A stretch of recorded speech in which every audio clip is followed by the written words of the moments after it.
Opiela. I'm the music guy on this film. This is my first project ever, so it was a lot of fun. Big opportunity and responsibility. It's kind of funny with the advent of modern technology. I was able to do a lot of this very simply with just a, believe it or not, just a little $100 amp and an old mixer that I've had forever, one effect, maybe a couple more effects, and the trusty old Strat. For this project, we discussed basically that it would be like a very atmospheric, ethereal kind of sound for the overall theme of the movie. Now, the other thing that helps when you're doing something like that is if you are in a Pink Floyd tribute band, which I am in, and that helps you create that mood when you're really inside the head of people like David Gilmour and Roger Waters. You get a much better understanding of how to approach this style of music and playing. So a lot of space, a lot of atmosphere. Give the audience, things to ponder, look at. Don't rush them right through from one musical theme to the next. Really stretch it out. So anyway, that was the philosophy behind doing this. The next thing you have to do is figure out, well, how are you going to start this project? So obviously you want to layer down something and then build up from that, create a foundation. So this one track that we've pulled here is the Self-Destruct track. And again, these are all, I don't want to say blatant rip-offs from Pink Floyd songs, but they were kind of, that's how they started off, but they don't really end up sounding anything like them when you're done, so it's, sigh of relief. So this one track, the Self-Destruct track, is actually inspired by the song Run Like Hell. However, in this case, instead of it being in D, in the lower D key, D, I did it in G minor. I kept everything in G minor. G minor started off being from the very first track, the main theme. It's actually, again, inspired by Shine On You Crazy Diamond, which then kind of drifted on into just my own makings. What we did was, or what I did, was that I used the giga delay, which, by the way, is perfectly set up for Run Like Hell, right? The whole, right? Look at that. Right, so you hit the button, go from this to this.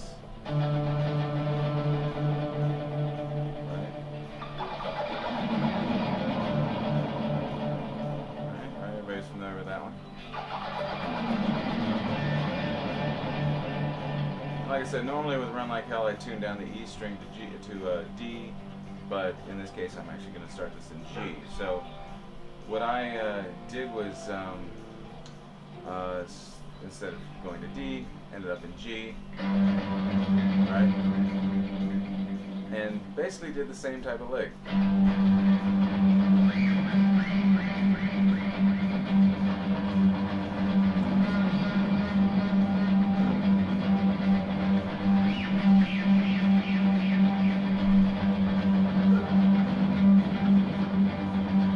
So then we lay it down, that's going to be the opening. And then you need chords, obviously, to make this thing move. So just went right down the scale, or the key diatonically, again, for those of you who know. And you get this.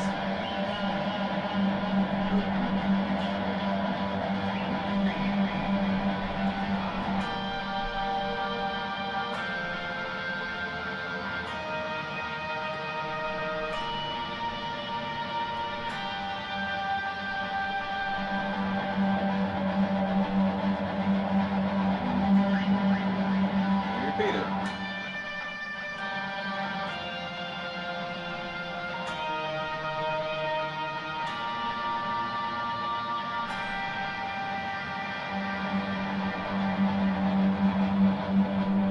So that was basically the intro. That ends up becoming quite a bit of the song. So of course after that you need some more chord changes to make it more interesting. And I just came up with some chord changes that made sense. Nothing really too crazy. Nothing too abstract.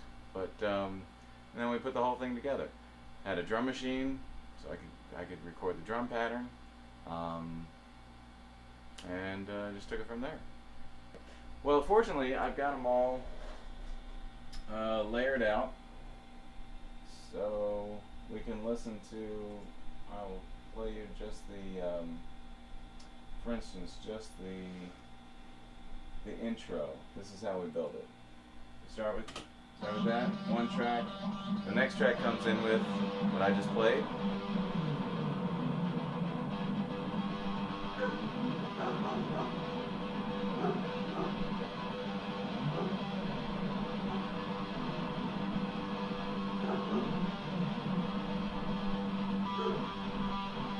Again, it's just a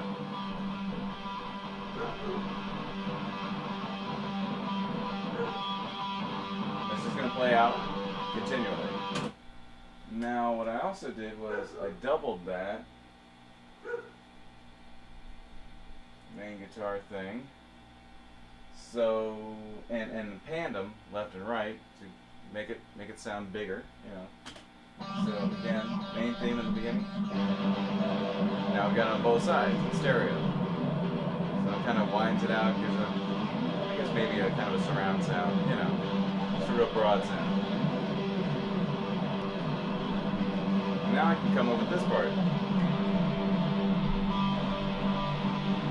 Bass is coming in, there, drums. I can come over with this.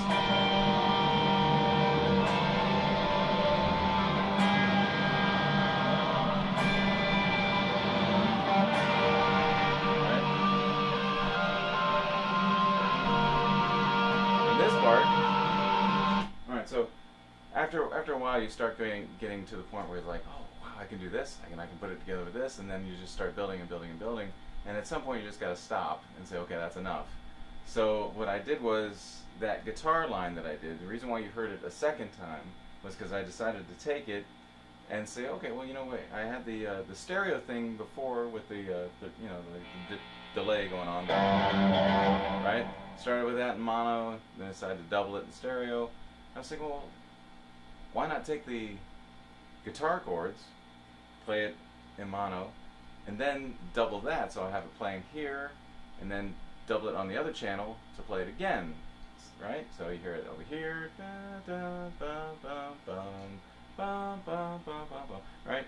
So just more and more things to fill it up and make it sound bigger than what it really is. I was getting to the point in the movie where I needed something that that conveyed pandemonium, and I heard, and I also, like many people, like the song "Run Like Hell," and I figured that was a really good song to convey pandemonium, because in when Roger Waters wrote the tune, he was basically getting across this idea of run. There's fear, there's this presence that's causing this fear to rise up, and you better run. And that fit perfectly with self-destruct. He hit the self-destruct button, everything's gonna blow, so get out as fast as you can. And another way of saying it is run. And so that was pretty much it. That was how I did it. It had a nice driving feel to it. It had that kind of that build up, the delay again, starting off with a real slow thing and then building up, and then it's just like, get out, everybody out. So yeah, that's how I picked that particular song, I guess, idea for a song. All right, So, anyway, that's pretty much it. That's a lot of what I did. Just putting it together, step by step. You know, based it on foundation, building slowly, one on top of the other, and that's it. That was the magic of movie music.